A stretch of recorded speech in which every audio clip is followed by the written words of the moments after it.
अथ श्री शिवाष्टकम्। तस्मै नमः परमकारणकारणाय दीप्तोज्ज्वलज्वलितपिङ्गललोचनाय नागेन्द्रहारकृतकुण्डलभूषणाय ब्रह्मोन्द्रविष्णुवरदाय नमः शिवाय। श्रीमत्प्रसन्न शशिपर्णभूषणाय शैलेन्द्रजावदनचुम्बितलोचनाय कैलासमन्दरमहेन्द्रनिकेतनाय लोकत्रयारतिहरणाय नमः शिवाय। पद्मावदातमणिकुण्डलगोव्रसाय कृष्णागरो प्रचुरचन्दनचर्चिताय भस्मानुसक्तविकचोत्पलमल्लिकाय नीलाब्जकण्ठसत्रसाय नमः शिवाय।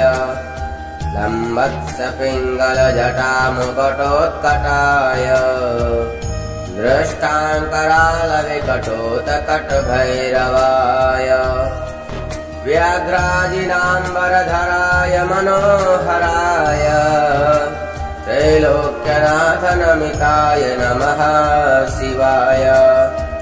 दक्ष प्रजापतिमहामकरासनाय क्षिप्रं महात्रिपुरदानवघातनाय ब्रह्मोर्जितोद्वर्गकरोटिनिकन्दनाय योगाय योगनमिताय नमः शिवाय।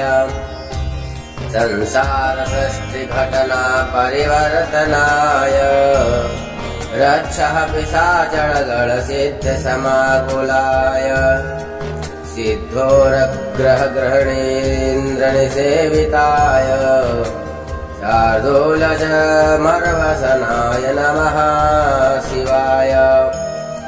भस्माङ्गरागतरूपमनोहराय सौम्यावदातवनमाश्रितमाश्रिताय गौरीकटाक्षनयनार्धनिरीक्षणाय गोचीरधारधवलाय नमः शिवाय। आदित्यसोमवरुणानिलसेविताय यज्ञाग्निहोत्रवरमुरुग्निकेतनाय ऋक्सामवेदमुनिभिः स्तुतिसंयुताय गोपाय गोपनमिताय नमः शिवाय। शिवाष्टकमिदं पुण्यं यः पठेत् शिवसन्निधौ शिवलोकमवाप्नोति शिवेन सह मोदते।